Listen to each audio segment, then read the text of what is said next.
Welcome to the Clear to Send podcast, a podcast about wireless engineering, where we educate you on Wi-Fi technology, talk about design tips, troubleshooting, interviews, and the tools. Here are your hosts, Roel and Francois. Hey everyone, thank you for joining us on this brand new episode of Clear to Send. This episode is going to be a little bit different. It is a live recording at the Cisco headquarters with Jerome Henry, with Francois, myself, Sam Clements was in there, and also Dave Benham. And we were asking Jerome Henry some questions about OpenRoaming, which was just recently announced and let out there to the public. And so just want to apologize for some of the audio technical difficulties we have there in the beginning, but hopefully it still is understandable for you guys. So hope you guys enjoyed this episode with Jerome Henry. Hi guys, Francois here. So we're here at Cisco with Jerome Henry. Hi Jerome, how are you doing? Hi guys. Hi, how are you? So I'm not alone, I'm with Roel here. Hi Roel. Hello. How are you? I'm already out of it. Yeah. And we have Sam and Dave here as well. Hi guys. So they're going to share a mic. If they have questions, they can just chime in and talk, engage in the discussion here.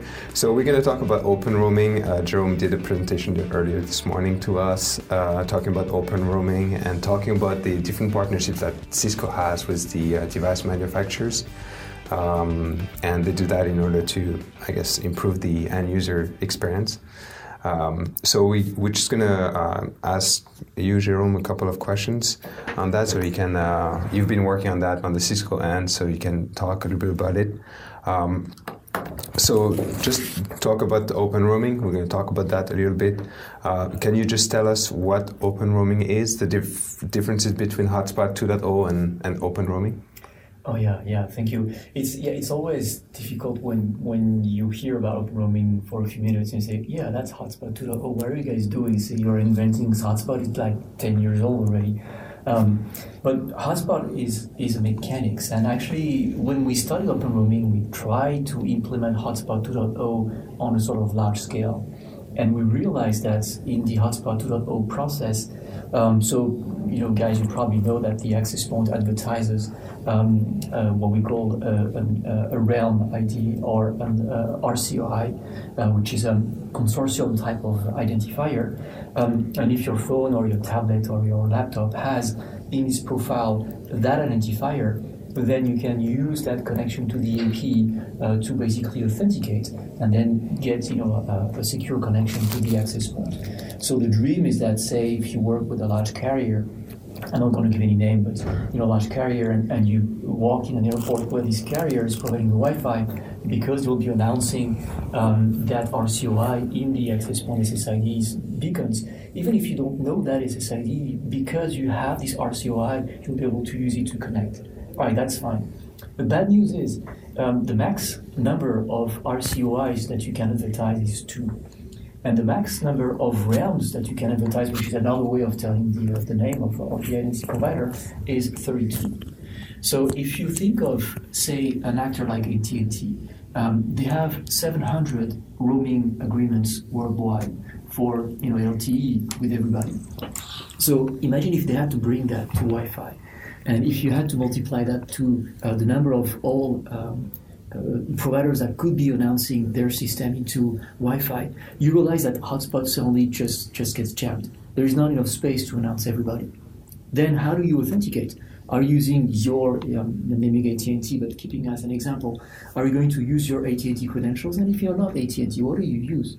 If you don't have any carrier, because you're coming from a country where there is no RCOI for that carrier, what do you do? So you see, Hotspot is a great vehicle, but it gets congested by the complexity of having to cram the size of the world into an announcement. So that's where we started, and we said, okay, so how do we fix that? We said, well, we're going to create a sort of I'm going to downplay the thing, but it's sort of relay, basically, where we put in the cloud some software. And then if you are a venue, airport or shopping mall, you're going to connect to that relay somewhere in the cloud. And that relay is going to relay to whoever is authenticating you. So that was the initial idea. Then we say, all right, we can also make it more clever, because it's not just about authenticating, and sometimes you don't want to use your identity as an AT&T customer, for example. For example, in my case, I work for Cisco. If I go to an airport, it's very likely that I'm going to do emails. And if I'm connecting to the airport Wi-Fi, maybe what I will want to do is to do emails for my work. So why on earth would I connect to the airport Wi-Fi with my, I don't know, AT&T, Verizon, or something else identifier? It doesn't make any sense. Cisco would like me to connect with my Cisco ID, and then of course create a VPN or tunnel all my data back to Cisco. So as we created this federation in the cloud, it is not only about having classical mechanism for authentication, but it's also allowing new authentication mechanisms that were not necessarily the ones that were classically in Hotspot 2.0, like enterprise or social media, that kind of things. And to make that work, we also created some bridges between those identity providers who have special requirements. For example, Cisco may allow me to connect from airports, but not from hotels, for example, or from bars, who knows. And also the requirements of the local access providers. If I'm an airport, I may want to know who you are because I'm in Europe, and there is a legal requirement to log who is connecting for just legal purposes. Whereas if I go to some other places, they probably don't care, or maybe they won't want to know because there will be a legal responsibility if they know to log and ensure that I'm doing proper things. So that is a local venue requirement. So what we did beyond Hotspot 2.0 is to also create those hooks between the local venues, so the access provider and the identity provider, so that they can exchange requirements on both sides and pack that into a profile that could be put into a phone, a tablet, that could be informed and exchanged to with the infrastructure, so that the client, walking into a Walmart, knows exactly what kind of credentials are accepted there, what kind of conditions are going to be applied by the local access provider, and can select from the existing profiles on the device whichever profile matches these requirements. Sorry, that's a very long explanation, but does that clarify a little bit how it's not exactly Hotspot? So the angle of open roaming is to have like a seamless roaming between cellular networks and Wi-Fi networks, right? Without the user having to select an SSID. You gave the example of Walmart. So you go to Walmart, your phone will transition from the cellular connection to the Wi-Fi connection at Walmart. To me, that sounds a lot like 5G, when they talk about 5G and seamless connections and all of that. Will open roaming be a part of 5G, or is it like a competing technology? Yeah, that's a great point, because 5G is very different from 4G in that, as you say, Francois, it's not a spec on the radio side. It's a set of requirements which are performance requirements. So the LTE side has fulfilled those requirements with what they call 5G and our new radio. On the Wi-Fi side, we think that technologies like Wi-Fi 6, 11AX have the same performance requirements, so they could be labeled 5G technically. But we are not under the 3GPP umbrella. So technically we're not 5G because we're not 3GPP, and we don't want to be under the 3GPP umbrella. But performance-wise, we try to achieve the same type of requirements where you turn on your phone, you move in, it's working, period. Okay. So do you think it's gonna, how with the Hotspot 2.0 we had this issue where you say it doesn't scale, and plus we need to have our network connecting to the carrier to do the authentication. And sometimes if the carrier didn't want to, introduce Hotspot 2.0, like that, you were pretty much done. Do you see that maybe in the future we'll have an issue like with like 5G, and people will say we don't want to do open roaming because we're just going to do 5G instead and use other technologies? Do you see like any type of issue like that happening? No, and to be honest, I love 5G, although I'm a Wi-Fi guy. I'm almost ashamed. You're not recording, are you? But if we look at the volume, we heard from one of the vendors we work with that 89% of all Wi-Fi traffic coming from their devices comes through Wi-Fi. And that's the same, for all vendors. And that means that if 5G was to replace Wi-Fi, they would have to grow 10 times just to take today's volume in Wi-Fi. So that it's growing all the time. So to me, it's not realistic to think that 5G is going to take over. However, we want absolutely transparent transition. So when you move into a building, we want to be able to tell the client, hey, now you're in range of Wi-Fi, and Wi-Fi is good enough, so that the device switches its connection automatically to the Wi-Fi open roaming, because all these phases being taken care of. So that's another phase, being able to say, I don't want you to switch to Wi-Fi because supposedly Wi-Fi free. Just when you detect Wi-Fi, I want to tell you when Wi-Fi is ready, so that you can switch from 5G into a good Wi-Fi connection. Likewise, when you walk out of the building and say, well, you're way off now, you can go back to LTE. So this is Sam, the thing that's really appealing to me is the enterprise participation sort of convention in this federation, meaning I don't necessarily have to be an enterprise that makes devices. I can be a VAR, I can be a Walmart, I can be pick an enterprise in the country, in the world, and I'm sort of keenly interested in how an enterprise feeds into that consortium. Is that something that you see a lot of interest in from enterprises? Let's pick a large retail enterprise or a healthcare enterprise or whatever. Being able to go to a hospital system and saying, hey, all of my hospital devices, these are going to be the credentials I'm using. We're going to opt into this federation so that whenever you're in an area that supports this, you're automatically and seamlessly connected. Do you see a lot of traction coming from enterprises? Because that's super intriguing to me. Yeah, and that's a very surprising twist that happened when we developed OpenRoaming, because initially we're thinking of guest public places, and exactly as you say, Sam, we're surprised to see enterprises come to us in two different modes. One is the one we described. We had a set of hospitals in one of the US large states. They have 30 hospitals, and they say we want to use OpenRoaming so that when our users move from one hospital to the other, they don't need to recreate 50 profiles. And sometimes there are some issues where you are guests in some of the venues because it is not exactly under the same administrative representation than yours. So you end up having different profiles for the same SSID or the same authority, and it becomes complex. So that's one case, but great solutions like Jerome do that already. But the other case that was surprising where say pharma corporations coming to us and say, look, we have a legal responsibility to monitor what our people are doing on our corporate assets. So when you travel and you're on a plane, if you connect on airport Wi-Fi, we need to know what you're connecting to and what you're doing, because it's a legal requirement.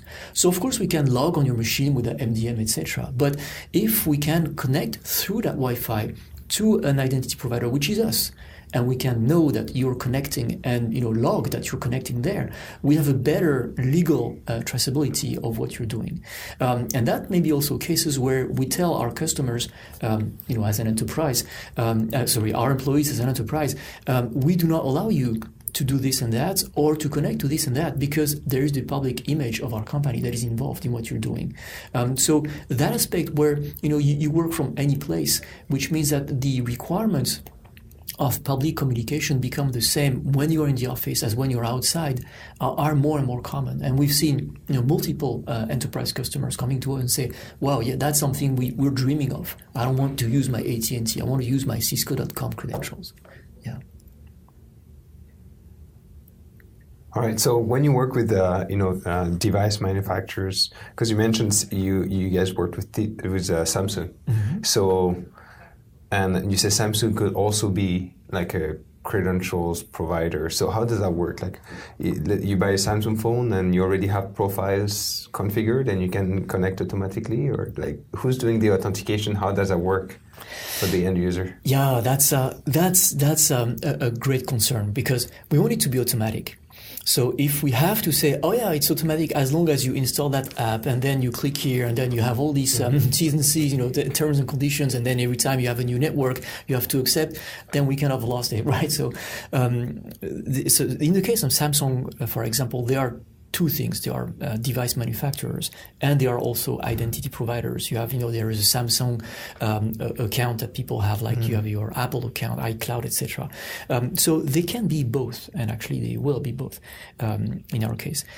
So that means that if you have a Samsung device today, I don't know, a S4, something unbelievable, if you still have that. So that one is unlikely to have by default OpenRoaming. Then you can always install an app or have an update to your phone depending on the provider that will allow you just to use your Samsung credentials as you walk into an OpenRoaming venue. So you simply have that feature. But if you have the newer Samsung's phone, what is interesting is that when you unpack the device and you read all the things that you can do, you will have an option that says, oh, by the way, do you want to use OpenRoaming? And if you do, and that's a spiel of what that is and a sort of explanation of what it is, if you do, you can automatically connect, and these are the credentials on your phone that you can use.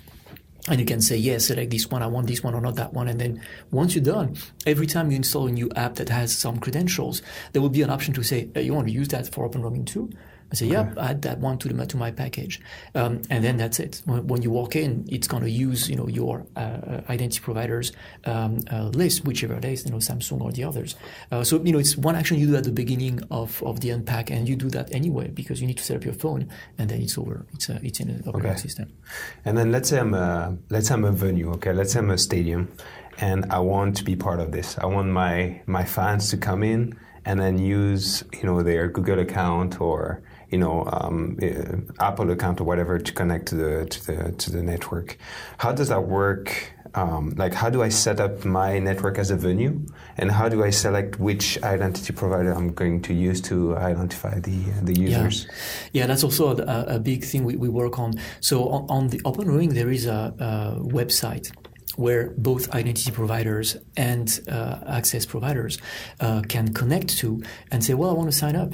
And when they sign up, in the case of the access provider, you need to advertise OpenRoaming. So you need to be able to relay credentials to us, and then we'll relay them to the IDPs that you will be selecting.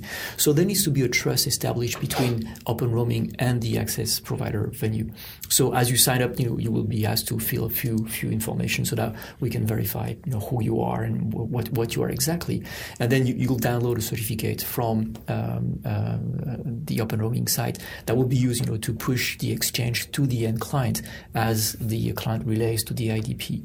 And as you do your sign up, you'll be able to say, do you want to know about the identities? Yes, no. What are, you have a few questions you will answer that will allow us to know which IDP you accept or you mandate.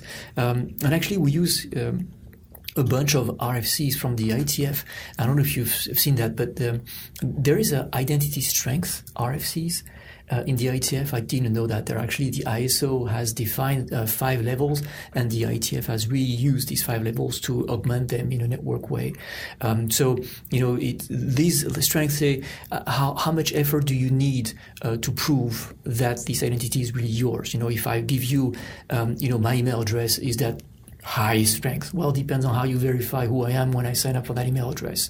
So we have type of IDPs which have this level of requirements.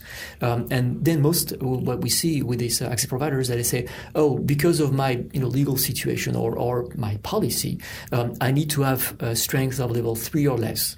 Or I need 3 or more, I need only 5, at least 1 5. So they will select that, and of course there may be some sub-selection below, if there are some cases where by policy they need to work with one or not work with another one. And then once this initial setup is done, well, then they start advertising the OpenRoaming consortium, and that's it. And so when you configure your controller, it's pretty much when you configure the SSID, you'll have like an OpenRoaming option. Right. And then, okay. Exactly. And then you'll advertise in the beacon frame? Yes. Okay. The only thing that you don't see yet on the controller is what we call the RADSEC proxy, because we use RADSEC, which is a secure radius, and there is a proxy function that happens on the controller. So as you will see this OpenRoaming function, you will also see the RADSEC proxy function being there, so that we can relay securely to the cloud the authentication, so that nobody can spy from the venue. Okay. All right. You guys have any other questions?